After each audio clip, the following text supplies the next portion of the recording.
Hallelujah. ದೇವರ ಪರಿಶುದ್ಧವಾದಂಥ ನಾಮಕ್ಕೆ ಸ್ತೋತ್ರವಾಗಲಿ. ಮತ್ತೊಂದು ಆವೃತ್ತಿ ನಿಮ್ಮನ್ನು ಸಂಧಿಸಲು ದೇವರು ಕೊಟ್ಟಂಥ ಮಹಾದೊಡ್ಡ ಕೃಪೆಗಾಗಿ ನಾನು ಮೊಟ್ಟ ಮೊದಲನೇದಾಗಿ ದೇವರಿಗೆ ವಂದನೆ ಸ್ತೋತ್ರಗಳನ್ನು ಸಲ್ಲಿಸ್ತಾ ಇದ್ದೇನೆ.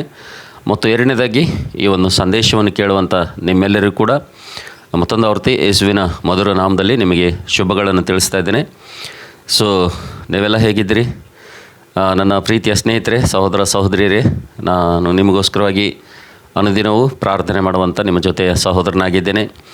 ಸೊ ಈ ಸಮಯದಲ್ಲಿ ದೇವರು ಮತ್ತೊಂದು ಆವೃತ್ತಿ ನಿಮ್ಮನ್ನು ಈ ವಾಹಿನಿ ಮೂಲಕವಾಗಿ ಸಂಧಿಸಲು ನನಗೆ ಕೊಟ್ಟಂಥ ಮರು ಅವಕಾಶಕ್ಕಾಗಿ ದೇವರಿಗೆ ಎಷ್ಟೋ ಕೋಟಿ ಕೋಟಿ ಸ್ತೋತ್ರಗಳನ್ನು ಸಲ್ಲಿಸುವಂತನಾಗಿದ್ದೇನೆ.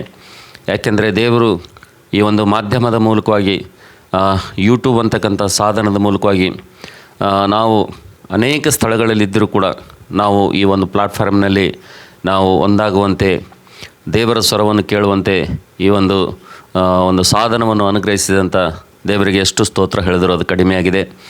ಸೊ ಅದಕ್ಕೋಸ್ಕರವಾಗಿ ಈ ಸಮಯದಲ್ಲಿ ನೀವು ಯಾರಾದರೂ ಇನ್ನೂ ನಮ್ಮ ಚಾನಲನ್ನು ಒಂದು ವೇಳೆ ಸಬ್ಸ್ಕ್ರೈಬ್ ಮಾಡ್ಕೊಂಡಿಲ್ಲಪ್ಪ ಅಂತಂದರೆ ದಯವಿಟ್ಟು ನಮ್ಮ ಚಾನಲನ್ನು ಸಬ್ಸ್ಕ್ರೈಬ್ ಮಾಡಿಕೊಂಡು ನಾವು ಕೂಡ ನಿಮ್ಮ ಜೊತೆ ಎಲ್ಲರ ಜೊತೆ ಮುಂದೆ ಹೋಗಲು ನಮ್ಮನ್ನು ಕೂಡ ನೀವು ಪ್ರೋತ್ಸಾಹ ಮಾಡಬೇಕೆಂಬುದಾಗಿ ನಿಮ್ಮಲ್ಲಿ ಪ್ರೀತಿಯಿಂದ ನಾನು ಮನವಿ ಮಾಡಿಕೊಳ್ತಾ ಇದ್ದೇನೆ. ನನ್ನ ಪ್ರೀತಿಯ ಸಹೋದರ ಸಹೋದರಿಯರೇ, ನಾವು ವಾಕ್ಯದಲ್ಲಿ ಹೋಗೋದಕ್ಕಿಂತ ಮುಂಚಿತವಾಗಿ ನಾನೊಂದು ಚಿಕ್ಕ ಮನವಿ ಏನಪ್ಪ ಅಂತಂದರೆ, ನಾನು ಯೂಟ್ಯೂಬ್ನಲ್ಲಿ ಒಂದು ವಿಡಿಯೋ ನೋಡಿದೆ, ಒಂದು ಚಿಕ್ಕ ವಿಡಿಯೋ.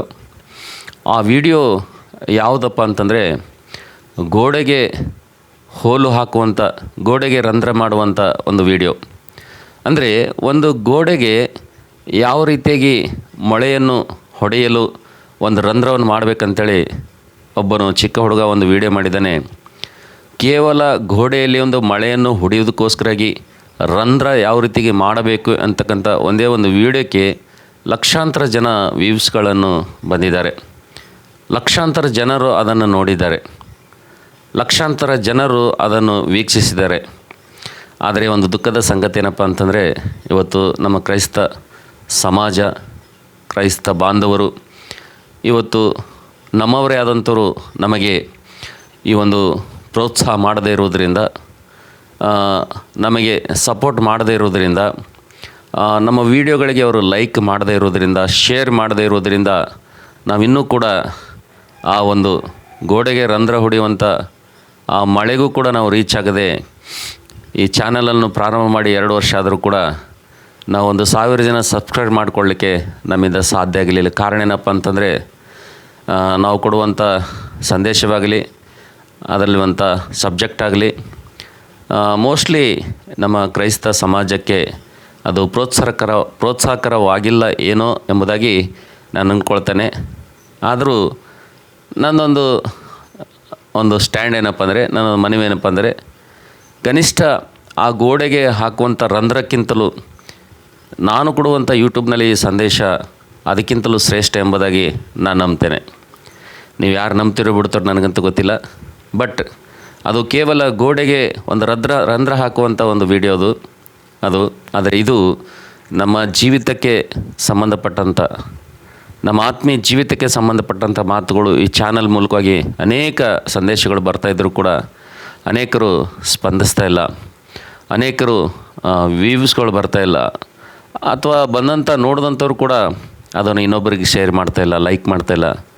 ಸೊ ಅದರಿಂದ ನಾವು ಇನ್ನೂ ಕೂಡ ಚಾನಲನ್ನು ಪ್ರಾರಂಭ ಮಾಡಿ 2 ವರ್ಷ ಆದರೂ ಕೂಡ ಇನ್ನು 300 ಜನ 400 ಜನ ಸಬ್ಸ್ಕ್ರೈಬ್ ಒಳಗಡೆನೇ ನಾವು ಇನ್ನೂ ಕೂಡ ಒದ್ದಾಡ್ತಾ ಇದ್ದೀವಿ. ಅದಕ್ಕೋಸ್ಕರವಾಗಿ ನನ್ನೊಂದು ಚಿಕ್ಕ ಮನವಿ ಏನಪ್ಪ ಅಂತಂದರೆ, ದಯವಿಟ್ಟು ನಮ್ಮ ಕ್ರೈಸ್ತ ಬಾಂಧವರು ಒಂದು ಅರ್ಥ ಮಾಡ್ಕೊಳ್ಬೇಕು. ಒಂದು ಗೋಡೆಯಲ್ಲಿ ಹೊಡೆಯುವಂಥ ರಂಧ್ರಕ್ಕೆ, ಒಂದು ಮಳೆಯ ಗೋಡೆಯಲ್ಲಿ ಯಾವ ರೀತಿ ಹೊಡಿಬೇಕಂತಕ್ಕಂಥ ಒಂದೇ ಒಂದು ಸಣ್ಣ ವಿಡಿಯೋಕ್ಕೆ ಲಕ್ಷಾಂತರ ಜನರು ವೀಕ್ಷಿಸಿದ್ದಾರೆ, ಅದನ್ನು ಶೇರ್ ಮಾಡಿದ್ದಾರೆ, ಅದನ್ನು ಲೈಕ್ ಮಾಡಿದ್ದಾರೆ ಮತ್ತು ಅದರ ಕುರಿತು ಕಾಮೆಂಟ್ಗಳನ್ನು ಮಾಡಿದ್ದಾರಪ್ಪ ಅಂತಂದರೆ, ನನ್ನ ಕ್ರೈಸ್ತ ಬಾಂಧವರೇ, ಎಲ್ಲ ನನ್ನ ಆತ್ಮೀಯ ಸ್ನೇಹಿತರೆ, ಇಲ್ಲಿ ಈ ಚಾನಲ್ ಮೂಲಕವಾಗಿ ತರುವಂಥ ಮಾತುಗಳು ಅವು ನಿಮ್ಮ ಜೀವಿತವನ್ನು ಕಟ್ಟುವಂಥ ಮಾತುಗಳಾಗಿವೆ, ನಿಮ್ಮ ಜೀವಿತಕ್ಕೆ ಸಂಬಂಧಪಟ್ಟಂಥ ಮಾತುಗಳಾಗಿವೆ. ನಿಮಗೂ ನಿಮ್ಮ ಸಂತಾನಕ್ಕೂ ಪ್ರಯೋಜನಕರವಾದಂಥ ಮಾತುಗಳು ಮಾತ್ರ ಈ ಚಾನಲಲ್ಲಿ ನಾವು ತರ್ತೇವೆ. ಸೊ ಅಂಥ ಆತ್ಮಿಕವಾದಂಥ ಸಂದೇಶಗಳನ್ನು ತರುವಂಥ ಸಂದರ್ಭದಲ್ಲಿ ನಮ್ಮ ಕ್ರೈಸ್ತ ಬಾಂಧವರು ನಮ್ಮನ್ನು ಸಪೋರ್ಟ್ ಮಾಡಲಿಲ್ಲಪ್ಪ ಅಂತಂದರೆ, ಒಂದು ವೇಳೆ ಪ್ರೋತ್ಸಾಹ ಮಾಡಲಿಲ್ಲಪ್ಪ ಅಂತಂದರೆ, ಖಂಡಿತವಾಗಿ ವಿಡಿಯೋ ಮಾಡುವಂಥವರಿಗೆ, ಸಂದೇಶವನ್ನು ತಯಾರು ಮಾಡುವಂಥವರಿಗೆ ತುಂಬ ಅದು ಪ್ರೋತ್ಸಾಹಕರವಾದಂಥ ವಿಷಯ ಅಲ್ಲ. ಅದಕ್ಕೋಸ್ಕರಾಗಿ ದಯವಿಟ್ಟು ವೀಕ್ಷಿಸುವಂಥವ್ರಿಗೆ, ಸಬ್ಸ್ಕ್ರೈಬ್ ಮಾಡ್ಕೊತವ್ರಿಗೆ ನಾವು ಯಾವುದೇ ಒಂದು ಹಣದ ಸಹಾಯ ಮಾಡಿ ಎಂಬುದಾಗಿ ನಾವು ನಿಮ್ಗೆ ಕೇಳ್ತಾ ಇಲ್ಲ. ಯಾವುದೇ ಒಂದು ಫೋನ್ಪೇ, ಗೂಗಲ್ ಪೇ ಮಾಡಿರಿ, ನಮಗೆ ಹಣದ ಸಹಾಯ ಇದೆ, ಹಣದ ಕೊರತೆ ಇದೆ, ನಾವು ಸೇವೆ ಹಾಗೆ ಮಾಡ್ತಾಯಿದ್ದೀವಿ, ಹೀಗೆ ಮಾಡ್ತಾಯಿದ್ದೀವಿ ಎಂಬುದಾಗಿ ನಾವು ಸ್ಕ್ರೀನ್ ಮೇಲೆ ಯಾವುದನ್ನು ಹಾಕ್ತಾಯಿಲ್ಲ. ಕೇವಲ ನಮ್ಮ ಉದ್ದೇಶ ಏನಪ್ಪ ಅಂತಂದರೆ, ಈ ಒಂದು ಸಾಧನದ ಮೂಲಕವಾಗಿ ದೇವರು ಕೊಟ್ಟಂಥ ಈ ಪ್ಲಾಟ್ಫಾರ್ಮ್ ಮೂಲಕವಾಗಿದ್ರು ಕೆಲವು ಜನರಿಗಾದರೂ ಈ ಒಂದು ಆತ್ಮಿಕವಾದಂಥ ಸಂದೇಶಗಳು, ಈ ಸತ್ಯ ಸುವಾರ್ತೆ ಮುಟ್ಟಬೇಕಂತಕ್ಕಂಥ ಒಂದೇ ಒಂದು ಉದ್ದೇಶದಿಂದ ಈ ಚಾನಲನ್ನು ನಾವು ಪ್ರಾರಂಭ ಮಾಡಿದ್ದೇವೆ. ಅದಕ್ಕೋಸ್ಕರಾಗಿ ಇನ್ನು ಮುಂದೆ ಆದರೂ ಈ ಚಾನಲನ್ನು ನೀವು ಅನೇಕರಿಗೆ ನೀವು ವೀಕ್ಷಿಸೋದು ಮಾತ್ರವಲ್ಲ, ಅನೇಕರಿಗೆ ಶೇರ್ ಮಾಡಿ ಈ ಒಂದು ಸುವಾರ್ತೆ ಸೇವೆಯಲ್ಲಿ ನೀವು ಕೂಡ ಪಾಲ್ಗಾರರಾಗಬೇಕೆಂಬುದಾಗಿ ನನ್ನೊಂದು ಪ್ರೀತಿಯ ಕಳಕಳವಿ ಮನವಿಯಾಗಿದೆ. Thank you. ಸೊ ದೇವರು ನಿಮ್ಮನ್ನು ಆಶೀರ್ವಾದ ಮಾಡಲಿ. ಸೊ ಈ ಸಮಯದಲ್ಲಿ ನಾವು ವಾಕ್ಯದಾನದಲ್ಲಿ ಹೋಗೋಣ. ಸೊ ಇವತ್ತು ದೇವರ ವಾಕ್ಯದಿಂದ ಎಫೆಸ ಪತ್ರಿಕೆ 5ನೇ ಅಧ್ಯಾಯ 15-16ನೇ ವಚನ ನಾನು ನಿಮಗೋಸ್ಕರ ಓದ್ತೇನೆ. ಆದ ಕಾರಣ ನೀವು ನಡ್ಕೊಳ್ಳುವ ರೀತಿಯನ್ನು ಕುರಿತು ಚೆನ್ನಾಗಿ ನೋಡಿಕೊಳ್ಳಿರಿ. ಜ್ಞಾನವಿಲ್ಲದವರಾಗಿರದೆ ಜ್ಞಾನವಂತರಾಗಿರಿ. ಈ ದಿನಗಳು ಕೆಟ್ಟಗಳಾಗಿವೆ, ಆದ್ದರಿಂದ ಕಾಲವನ್ನು ಸುಮ್ಮನೆ ಕಳ್ಕೊಳ್ಳದೆ ಅದನ್ನು ಬೆಲೆಯುಳ್ಳದೆಂದು ಉಪಯೋಗಿಸಿಕೊಳ್ಳಿರಿ ಎಂಬುದಾಗಿ ದೇವರ ವಾಕ್ಯದಲ್ಲಿ ನೋಡ್ತೇವೆ. ನನ್ನ ಪ್ರೀತಿಯ ಸಹೋದರ ಸಹೋದರಿಯರೇ, ಆತ್ಮೀಯ ಬಾಂಧವರೇ, ಸ್ನೇಹಿತರೆ, ನಾವು ಓದಿಕೊಂಡಿರುವಂಥ ವೇದ ಭಾಗದಲ್ಲಿ ನಾವು ನೋಡ್ತಿದ್ದೇವೆ, ಸಮಯದ ಕುರಿತು ದೇವರು ಮಾತಾಡ್ತಾ ಇದ್ದೇನೆ. ನಾವು ನೋಡ್ತೇವೆ ಸಮಯವು ಬೆಲೆಯುಳ್ಳದೆಂಬುದಾಗಿ ಅದನ್ನು ತಿಳಿದುಕೊಂಡು ಅದನ್ನು ಉಪಯೋಗ ಮಾಡಿಕೊಳ್ಬೇಕೆಂಬುದಾಗಿ ದೇವರು ನಮ್ಮನ್ನು ಪರಿಶುದ್ಧಾತ್ಮನ ಮೂಲಕವಾಗಿ ಪ್ರೋತ್ಸಾಹ ಮಾಡ್ತಾ ಇದ್ದೇನೆ. ಯಾಕೆ ದೇವರು ಸಮಯ ಅಷ್ಟೊಂದು ಬೆಲೆಯುಳ್ಳದಾಗಿದೆ, ಸಮಯವು ಅಷ್ಟೊಂದು ಅದು ಎಷ್ಟು ಬೆಲೆಯುಳ್ಳದಾಗಿದೆ ಎಂಬುದಾಗಿ ದೇವರು ಹೇಳ್ತಾ ಇದ್ದಾನಪ್ಪ ಅಂತಂದರೆ, ನಿಜವಾಗಿ ನನ್ನ ಪ್ರೀತಿ ದೇವರ ಮಕ್ಕಳೇ, ನಮ್ಮ ಜೀವಿತದಲ್ಲಿ ಕಳೆದು ಹೋದಂಥ ಒಂದು ನಿಮಿಷ ತಿರುಗಿ ನಾವು ವಾಪಸ್ ತರೋದಕ್ಕೋಸ್ಕರವಾಗಿ ಈ ಲೋಕದಲ್ಲಿ ಶಬ್ದಕ್ಕಿಂತ ವೇಗವಾಗಿ ಆಕಾಶವನ್ನು ಚಿಮ್ಮುವಂಥ ರಾಕೆಟ್ಗಳನ್ನು, ಮಿಸೈಲ್ಗಳನ್ನು, ಅನೇಕ ಸಾಧನಗಳನ್ನು, ಉಪಕರಣಗಳನ್ನು ಕಂಡುಹಿಡಿಯುವಂಥ ಈ ಪ್ರಪಂಚದಲ್ಲಿ ನಾವು ಜೀವಿಸ್ತಾ ಇದ್ದೇವೆ.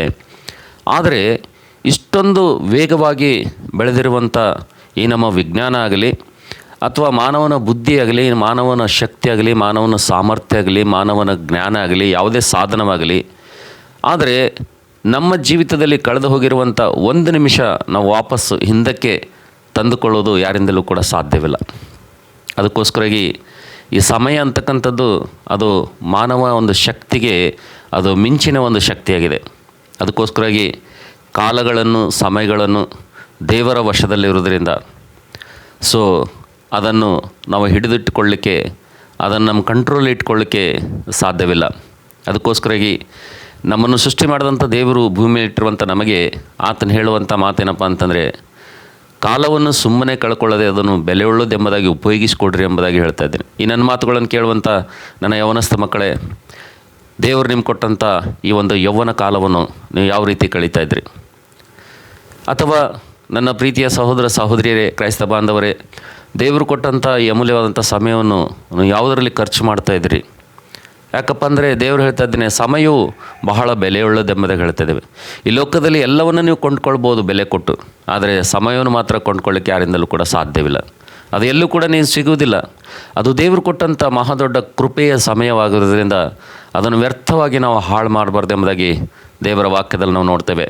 ಅದಕ್ಕೋಸ್ಕರಾಗಿ ಈ ನನ್ನ ಮಾತುಗಳನ್ನು ಕೇಳುವಂತೆಲ್ಲ ನನ್ನ ಪ್ರೀತಿಯ ಸಹೋದರ ಸಹೋದರಿಯರೇ, ಇವತ್ತು ಕೆಲವೊಬ್ಬರಿಗೆ ಸಮಯ ಹೆಚ್ಚಾದಂತೆ ಕಾಣ್ತದೆ, ಕೆಲವೊಬ್ಬರಿಗೆ ಸಮಯ ಕಡಿಮೆ ಆದಂತೆ ಕಾಣಿಸ್ತದೆ. ಆದರೆ ಒಂದು ವಾಸ್ತವ ಸಂಗತಿ ಹೇಳ್ತೇನೆ, ಒಂದು ಸತ್ಯವಾದಂಥ ಸಂಗತಿ ನಿಮಗೆ ಹೇಳ್ತೇನೆ. ದೇವರು ಉಂಟು ಮಾಡಿರುವಂಥ ಈ ಸೂರ್ಯನ ಕೆಳಗಿರುವಂಥ ಪ್ರತಿಯೊಂದು ಜೀವಿಗೂ ಕೂಡ ಈ ಮಾನವನಿಗೆ ದೇವರು ಕೊಟ್ಟಂಥ ಒಂದು ದಿನದಲ್ಲಿ 24 ತಾಸು ಮಾತ್ರ.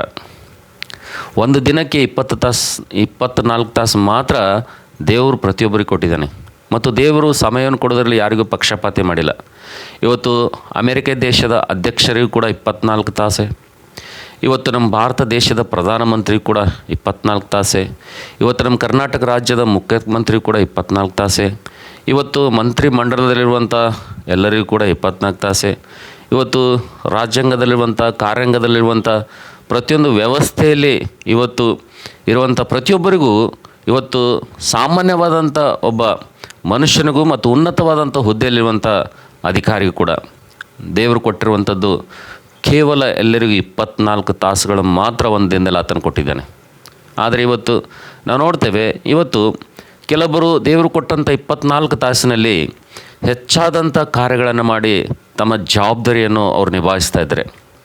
ಆದರೆ ಇವತ್ತು ನಾವು ನೋಡ್ತಿದ್ದೇವೆ, ಇವತ್ತು ವಿಶ್ವಾಸಿ ಮಕ್ಕಳಾಗಿರುವಂಥ ನಾವು, ದೇವ್ರ ಮಕ್ಕಳಾಗಿರುವಂಥ ನಾವೆಲ್ಲರೂ ಕೂಡ ದೇವರು ಕೊಟ್ಟಿರುವಂಥ ಈ ಅಮೂಲ್ಯವಾದಂಥ ಸಮಯವನ್ನು ಇವತ್ತು ಲೋಕದಲ್ಲಿರುವಂಥ ಅನೇಕರು ಅದನ್ನು ಬೆಲೆಯುಳ್ಳದ್ದೆಂದು ಉಪಯೋಗ ಮಾಡಿಕೊಳ್ತಿರುವಂಥ ಸಂದರ್ಭದಲ್ಲಿ, ಇವತ್ತು ವಿಜ್ಞಾನಿಗಳನ್ನು ನೋಡುವಾಗ, ಇವತ್ತು ವಿದ್ಯಾರ್ಥಿಗಳನ್ನು ನೋಡುವಾಗ, ಇವತ್ತು ಅನೇಕ ಭಾಗದಲ್ಲಿ ಕೆಲಸ ಮಾಡುವಂಥವ್ರು ನೋಡುವಂಥ ಸಂದರ್ಭದಲ್ಲಿ ಅವರು ಸಮಯವನ್ನು ಬೆಲೆಯುಳ್ಳದೆಂಬುದಾಗಿ ಅವರು ಸಮಯಕ್ಕೆ ತಕ್ಕ ಹಾಗೆ ತಮ್ಮ ಕೆಲಸಗಳನ್ನು ಅವ್ರು ಮಾಡ್ತಾಯಿದ್ದಾರೆ. ಆದರೆ ಆತ್ಮಿಕ ವಿಷಯಕ್ಕೆ ಬರುವಂಥ ಸಂದರ್ಭದಲ್ಲಿ, ಆಧ್ಯಾತ್ಮಿಕ ವಿಷಯಕ್ಕೆ ಬರುವಂಥ ಸಂದರ್ಭದಲ್ಲಿ ಇವತ್ತು ದೇವರು ಒಂದು ದಿವಸದಲ್ಲಿ ನಾವು ನೋಡ್ತೇವೆ 2 ಗಂಟೆ 40 ನಿಮಿಷ ಆತನಿಗೆ ನಾವು ಪ್ರತ್ಯೇಕವಾಗಿ ಅದರಲ್ಲಿ ನಾವು ದಶಮಾಂಶವನ್ನು ತೆಗಿಬೇಕೆಂಬುದಾಗಿ ದೇವರ ವಾಕ್ಯದಲ್ಲಿ ನೋಡ್ತೇವೆ. ಆದರೆ ಕ್ರೈಸ್ತರಾಗಿರುವಂಥ ನಾವು, ದೇವ್ರ ಮಕ್ಕಳಾಗಿರುವಂಥ ನಾವು, ಈ ಮಾತುಗಳನ್ನು ಕೇಳುವಂಥ ನಾವೆಲ್ಲರೂ ಕೂಡ ಈ ಸಮಯದಲ್ಲಿ ನಾವು ಎಲ್ಲರಿಗೂ ಕೊಟ್ಟಂತೆ ನಾವು ಕೂಡ ದೇವರು 24 ತಾಸೇ ಕೊಟ್ಟಿದ್ದಾನೆ. ಆದರೆ ಇವತ್ತು ನಾವು ದೇವರಿಗಾಗಿ ಸಮಯವನ್ನು ತೆಗಿತಾ ಇದ್ದೇವಾ? ದೇವರು ಕೊಟ್ಟಂಥ ಸಮಯವನ್ನು ನಾವು ದೇವರಿಗೆ ಕೊಡ್ತಾ ಇದ್ದೇವಾ? ದೇವರು ಕೊಟ್ಟಂಥ 24 ತಾಸಿನಲ್ಲಿ 2 ಗಂಟೆ 40 ನಿಮಿಷ ನಾವು ದೇವರಲ್ಲಿ ಕಳೀತಾ ಇದ್ದೇವಾ ಅಂತಕ್ಕಂಥದ್ದೇ ಭಾಳ ಪ್ರಾಮುಖ್ಯವಾದಂಥ ಪ್ರಶ್ನೆಯಾಗಿದೆ. ಒಂದು ವೇಳೆ ನಮ್ಮ ಜೀವಿತದಲ್ಲಿ ದೇವರು ಕೊಟ್ಟಂಥ 24 ಗಳಿಗೆಯಲ್ಲಿ, ದೇವರು ಕೊಟ್ಟಂಥ 24 ತಾಸುಗಳಲ್ಲಿ ಒಂದು ವೇಳೆ ನಾವು ಅದರಲ್ಲಿ ದೇವರಿಗೆ ದಶಮಾಂಶ ಎಂಬುದಾಗಿ 2 ಗಂಟೆ 40 ನಿಮಿಷ ನಾವು ಪ್ರತ್ಯೇಕವಾಗಿ ತೆಗೆದು ಸತ್ಯವೇದವನ್ನು ಓದುವುದರಲ್ಲಿ, ಪ್ರಾರ್ಥನೆ ಮಾಡುವುದರಲ್ಲಿ, ದೇವರ ವಾಕ್ಯವನ್ನು ಧ್ಯಾನ ಮಾಡುವುದರಲ್ಲಿ, ಅಷ್ಟು ಮಾತ್ರ ಅಲ್ಲದೆ ದೇವರು ಮಾಡಿರುವಂಥ ಉಪಕಾರಗಳನ್ನು ಜ್ಞಾಪಕ ಮಾಡಿಕೊಂಡು ದೇವರಿಗೆ ಕೃತಜ್ಞತೆ ಸಲ್ಲಿಸುವುದರಲ್ಲಿ, ಆರಾಧನೆ ಮಾಡುವುದರಲ್ಲಿ, ಇನ್ನೊಬ್ಬರಿಗೋಸ್ಕರಾಗಿ ಪ್ರಾರ್ಥಿಸುವುದರಲ್ಲಿ ನಾವು ಈ ಸಮಯವನ್ನು ವೆಚ್ಚ ಮಾಡ್ತಾ ಇದ್ದೇವೆ. ಅಂದರೆ ಈ ಸಮಯವನ್ನು ಕಳೀತಾ ಇದ್ದೇವಪ್ಪ ಅಂತಂದರೆ ಅದು ತುಂಬ ಬೆಲೆಯುಳ್ಳದಾಗಿ ದೇವರು ಎಣಿಸ್ತಾನೆ ಮತ್ತು ಅದಕ್ಕೆ ತಕ್ಕ ಪ್ರತಿಫಲವನ್ನು ಕೂಡ ದೇವರು ನಮ್ಗೆ ಕೊಡ್ತಾನೆ ಎಂಬುದಾಗಿ ದೇವರ ವಾಕ್ಯದಲ್ಲಿ ಎಫೆಸ ಪತ್ರಿಕೆ 5ನೇ ಅಧ್ಯಾಯ 16 ಮತ್ತು 17 ವಚನದಲ್ಲಿ ಈ ಮಾತುಗಳನ್ನು ನೋಡ್ತಾ ಇದ್ದೇವೆ. ಅದಕ್ಕೋಸ್ಕರಾಗಿ ಈ ನನ್ನ ಮಾತುಗಳನ್ನು ಕೇಳುವಂತೆಲ್ಲ ನನ್ನ ಪ್ರೀತಿಯ ದೇವಜನರೇ, ಈ ಒಂದು ಸಂದೇಶದ ತರುವಾಯ ಒಂದು ವೇಳೆ ನೀವು ಕೂಡ ಸಮಯವನ್ನು ಇಲ್ಲಿ ತನಕ ನೀವು ಸುಮ್ಮನೆ ಕಳ್ಕೊಂಡಿರ್ಬೋದು. ಇನ್ನು ಮುಂದೆ ಈ ಸಂದೇಶ ಕೇಳಿದ ನಂತರ ನಿಮ್ಗೆ ಕೊಟ್ಟಂಥ ಅಮೂಲ್ಯವಾದಂಥ ಸಮಯವನ್ನು ಬೆಲೆಯುಳ್ಳದೆಂಬುದಾಗಿ ನೀವು ಎಣಿಸೋದಾದರೆ, ದೇವರು ಕೊಟ್ಟಂಥ ಈ ಅಮೂಲ್ಯವಾದಂಥ ಸಮಯ ಭಾಳ ಬೆಲೆಯುಳ್ಳದ್ದು, ನನ್ನ ಜೀವಿತದಲ್ಲಿ ಕಳೆದು ಹೋದಂಥ 1 ನಿಮಿಷ ತಿರುಗಿ ನಾನು ವಾಪಸ್ ತರಲಿಕ್ಕೆ ನನ್ನಿಂದ ಸಾಧ್ಯ ಇಲ್ಲ ಎಂಬುದಾಗಿ ನಿಮಗೊಂದು ವೇಳೆ ಈ ಮಾತುಗಳ ಮೂಲಕವಾಗಿ ದೇವರು ತಾಕಿರೋದಾದರೆ ಕಮೆಂಟ್ ಬಾಕ್ಸ್ನಲ್ಲಿ ತಿಳಿಸ್ರಿ. ನೀವು ದೇವರ ಕೊಟ್ಟಂಥ ಅಮೂಲ್ಯವಾದಂಥ ಸೇವೆಯನ್ನು, ಅದರಲ್ಲಿ ನೀವು ದಶಮಾಂಶವನ್ನು ತೆಗೆದು ಇನ್ನೊಬ್ಬರಿಗೋಸ್ಕರಾಗಿ ಪ್ರಾರ್ಥನೆ ಮಾಡುವುದರಲ್ಲಿ, ಸತ್ಯವೇದವನ್ನು ಧ್ಯಾನ ಮಾಡುವುದರಲ್ಲಿ, ದೇವರ ವಾಕ್ಯಗಳನ್ನು ಓದುವುದರಲ್ಲಿ, ಪ್ರಾರ್ಥನೆ ಮಾಡುವುದರಲ್ಲಿ, ಆರಾಧನೆ ಮಾಡುವುದರಲ್ಲಿ ನೀವು ಸಮಯ ಕಳೀತೀರಿ ಅಥವಾ ಇಲ್ಲ ಅಂತಕ್ಕಂಥ ವಿಷಯವನ್ನು ನೀವು ಕಮೆಂಟ್ ಬಾಕ್ಸ್ನಲ್ಲಿ ಬರೆದು ನಾನು ತಿಳಿಸೋದಾದರೆ ಖಂಡಿತವಾಗಿ ನಾನು ನೀವು ಬರೆದಂಥ ಸಂಗತಿಗಳನ್ನ ನೋಡಿ ಇನ್ನೂ ಹೆಚ್ಚಾಗಿ ನಿಮ್ಮಿಂದ ಪ್ರೋತ್ಸಾಹ ಮತ್ತು ಉಜ್ಜೀವನ ಹೊಂದಿ ಇನ್ನು ಅನೇಕ ಇಂಥ ಆತ್ಮೀಯ ಸಂದೇಶಗಳನ್ನು ನಿಮ್ಮ ಮಧ್ಯೆ ತರಲಿಕ್ಕೆ ನಾನು ಕೂಡ ಸಂತೋಷ ಪಡ್ತೇನೆ. Thank you. God bless you. ದೇವರು ನಿಮ್ಮನ್ನು ಆಶೀರ್ವಾದ ಮಾಡಲಿ.